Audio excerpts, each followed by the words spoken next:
Today's reading comes from Matthew's Gospel again, and it's from chapter 11.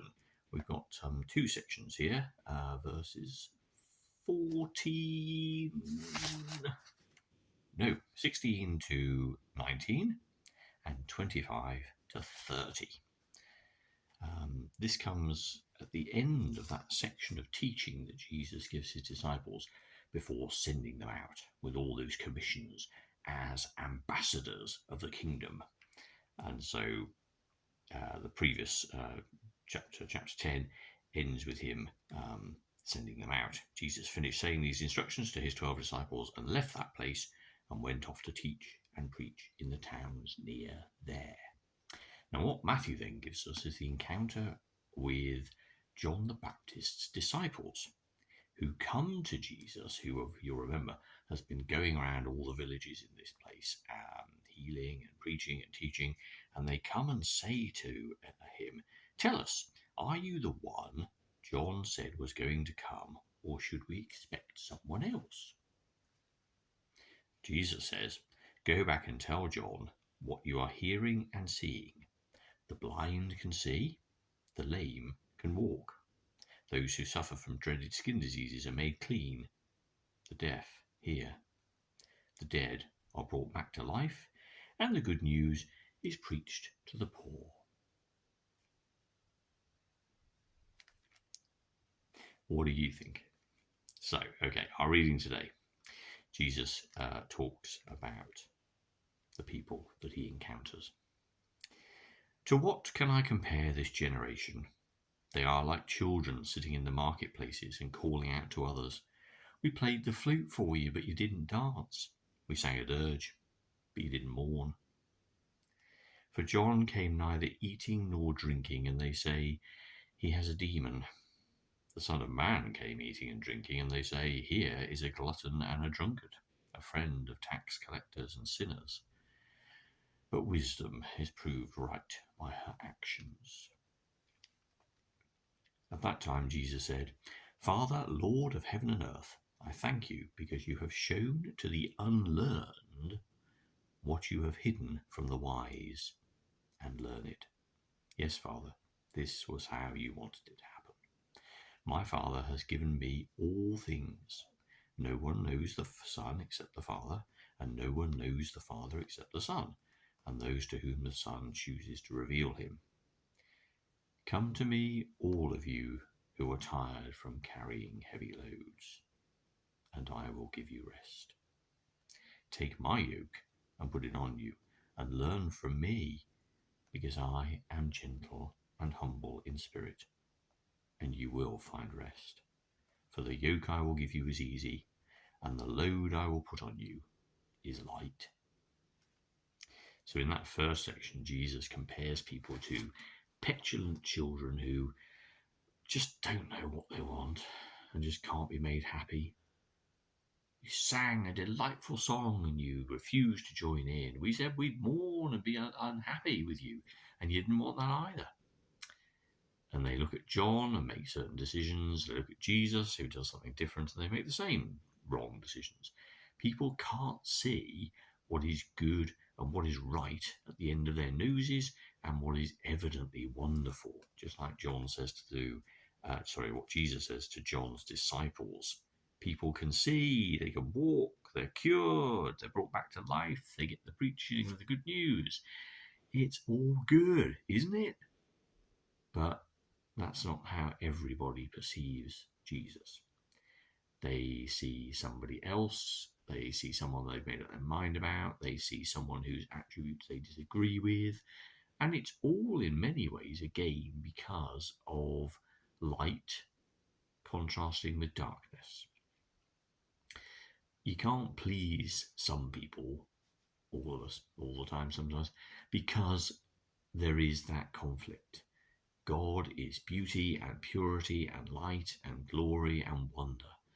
And if we are childlike, not like the petulant children in the marketplace who are bored and fed up and want to do their own things, but childlike in the sense of gazing upon God's face and smiling the biggest, broadest smile because we've seen beauty and purity and truth and glory, then, we're not able to get it if we're not like that. If we're too stuck in our ways, if we're too adult, if we're too grown up, if we're too mature in our thinking, we fail to see the goodness and the glory, not just, of course, in the person of Jesus and in God, in the created world, and in the Spirit that moves through our hearts and minds, but in other people. We become critical of others, even others who do good things for people. We become critical of others who need our help instead of being criticized and judged. But we're happier criticizing and judging them. It's a call of what happens when the good news is proclaimed, and it's very relevant, of course, because the disciples have just been sent out to exactly do that in the different towns and cities. And that's some of the reaction that Jesus got when he moves amongst people.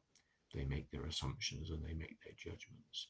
And this fundamentally is the issue of an encounter with God. Now, it's interesting that there is a chapter here, a verse here in 27 when Jesus says, no one knows the Son except the Father, and no one knows the Father except the Son, and those to whom the Son chooses to reveal him. And those to whom the Son chooses to reveal him. And you see, there is just that hint of the fact that salvation and awareness and a reception of the good news isn't entirely down to the person who's hearing it. It's also down to God. That revelation, that recognition of what God is doing is a God-given gift. I suppose you could see that in so many of the healing miracles, couldn't you? Even those who are healed don't always immediately know who Jesus is, and sometimes there's a conversation that follows afterwards, and then they get it. Other times, of course, the healing is enough, or the proclamation, or the raising from death. But again, you think of the raising of Lazarus in John's Gospel, and lots and lots and lots of people were kind of like blown away by this and completely with Jesus. Others, of course, ran away scared because it was just so totally outside of what ought to happen. And it is that view, isn't it, of what ought to happen, particularly for us in our time, when time is such a precious commodity, when it is filled with so many things. Finding the peace and the space to even be in the presence of God and hear God, let alone have a response, is becoming increasingly difficult. It's a very noisy place, the world we live in. Not that you have to be quiet to understand God, but it's just the fact that if our minds and our hearts are constantly flitting from one thing to the next, driven by a list of things we need to do and a feeling of responsibilities and possibilities, of course, of wonderful things that we can enjoy, then there is always it's difficult to find space and peace in this life, more so than perhaps ever before. And yet, everything is just as it always was. The God who made all things loves us and walks with us. And sometimes maybe it is more about God intervening in our lives, trying to suggest and wake us up to the reality of that truth, rather than us questing for it. Because certainly our time and our ability to quest, even our ability to reflect upon ourselves and be critical with ourselves. Why do I feel that? Why do I have that reaction? Perhaps my view of reality isn't absolute. Perhaps it is relative. And maybe there are things I need to learn from that. These are all difficult things in our modern time. But Jesus calls people to follow him, and he talks about a yoke. So unlike the teaching of the Pharisees and the teachers of the law and the scribes, the written and oral tradition, which would have you do so many practical things before you could be deemed to even be able to approach God, let alone have a relationship with God. Jesus comes instead with a different kind of yoke, and it is easy and it is light, and it is summed up not in a set of procedures and regulations, but in a single commandment: to love the Lord your God with all your heart, your mind, your soul, and your strength, and love your neighbour like yourself. To love others with the same passionate, extravagant kindness that God shows to us. That is our calling.